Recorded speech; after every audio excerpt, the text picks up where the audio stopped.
ആലുവയിൽ ഓട്ടോറിക്ഷ കെട്ടിവലിച്ച വടത്തിൽ കുരുങ്ങി ഇരുചക്ര വാഹനയാത്രികൻ മരിച്ച സംഭവത്തിൽ പോലീസിനെതിരെ കുടുംബം. സാധാരണ അപകടമാക്കി ഒതുക്കാൻ പോലീസ് ശ്രമിക്കുന്നതായി മരിച്ച ഫഹദിന്റെ പിതൃ സഹോദരൻ സാദിഖ് 24-നോട് പറഞ്ഞു. ഓട്ടോറിക്ഷ ഉടമയെയും ഡ്രൈവറെയും പ്രതി ചേർത്ത് പോലീസ് കേസെടുത്തിട്ടുണ്ട്. ആ ഒരു സാഹചര്യം ഒരിക്കലും ഞാൻ വിശ്വസിക്കുന്നില്ല. അങ്ങനെ എന്തെങ്കിലും ഉണ്ടെങ്കിൽ, ഞാനത് കണ്ടിട്ടില്ല, ഉണ്ടെങ്കിൽ അത് വാസ്തവവിരുദ്ധമാണ്. അത് തീർച്ചയായും വസ്തുതയാണല്ലോ വരേണ്ടത്. കളവ് കടന്നുകൂടാൻ പാടില്ലല്ലോ. ഇത്തരത്തിൽ ഒരു ദുരന്തം ഒരാൾക്കും ഉണ്ടാവാത്ത രൂപത്തിൽ മാതൃകാപരമായി ഇതിനെ കൈകാര്യം ചെയ്യണമെന്ന് എനിക്ക് വളരെ വിനയത്തോടും ബഹുമാനത്തോടും ഇവിടുത്തെ ഗവൺമെന്റിനോടും നിയമത്തോടും അതുമല്ലെങ്കിൽ PWD വകുപ്പിന് ആരൊക്കെയാണോ ഇതിൽ കുറ്റക്കാരായി നമുക്ക് എണ്ണാൻ പറ്റുന്ന അവരോടൊക്കെ വിനയപുരസ്സരം എനിക്ക് പറയാൻ കഴിയുന്നുള്ളൂ. ശ്രീകാന്ത് കൊച്ചിയിൽ നിന്നും കൂടുതൽ വിവരങ്ങളുമായി ചേരുന്നു. ശ്രീകാന്ത്, എന്താണ് കുടുംബത്തിന്റെ പരാതി?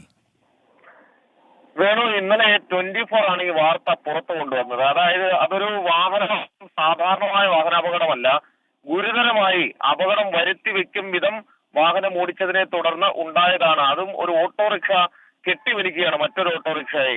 അതൊരു വടം വെച്ച് കെട്ടിവലിക്കുന്നു. അതിൽ കുരുങ്ങിയാണ് ഈ വിദ്യാർത്ഥി മരിക്കുന്നത്. പക്ഷെ പോലീസിന്റെ FIR-ൽ അതുണ്ടായിരുന്നില്ല. ഇന്നിപ്പോൾ ഈ FIR പരിശോധിക്കുമ്പോൾ തരക്കേടില്ലാത്ത വകുപ്പുകളൊക്കെ ചേർത്ത് FIR ഇട്ടിട്ടുണ്ട്. പക്ഷെ അത് എഴുതി പിടിപ്പിച്ചിരിക്കുന്നു. ഇതൊരു സാധാരണ വാഹനാപകടം എന്ന് തോന്നും വിധമാണ് ഉള്ളത്. അതിൽ എഴുതേണ്ടത് വടത്തിൽ കുരുങ്ങി വീണ് അപകടമുണ്ടായി മരിച്ചു എന്ന് തന്നെ അതിൽ എഴുതണം. എങ്കിൽ മാത്രമേ നീതിപൂർവമായ ഒരു വിചാരണ ആ കേസിൽ നടക്കാനുള്ള സാധ്യതയുള്ളൂ. കുറ്റക്കാർക്ക് ശിക്ഷ ഉറപ്പിക്കുന്നതിനൊപ്പം ആ കുടുംബത്തിന് അതിന്റെ തുടർന്നുള്ള ക്ലെയിം അടക്കമുള്ള കാര്യങ്ങളിൽ ഈ ഒരു വാചകം അത് FIR-ൽ എഴുതി ചേർത്തേ മതിയാകൂ. പക്ഷേ FIR-ൽ അതില്ല. അതിനെതിരെയാണ് കുടുംബം ഇപ്പോൾ രംഗത്ത് വന്നിട്ടുള്ളത്. ശരിയായ നടപടിയല്ല എന്നവർ ചൂണ്ടിക്കാണിക്കുന്നു. ആശുപത്രി രേഖകളിലടക്കം ഈ വടത്തിരിങ്ങി വീണ് എന്നുള്ള കാര്യം കൃത്യമായി ഉണ്ട്. പക്ഷെ പോലീസ് എന്തിനിത് ചെയ്യുന്നു എന്നുള്ളതാണ് അവർ ചോദിക്കുന്ന ചോദ്യം. കഴിഞ്ഞ ദിവസവും 24 ഈ വാർത്ത റിപ്പോർട്ട് ചെയ്തതാണ്.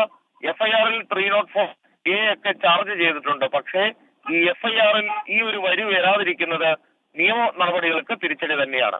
ശ്രീകാന്താണ് കൊച്ചിയിൽ നിന്ന് വിവരങ്ങൾ നൽകിയത്. വിധി ദിനത്തിൽ 24 മാജിക് ജൂൺ 4 ചൊവ്വാഴ്ച രാവിലെ 5 മണി മുതൽ 24-ൽ.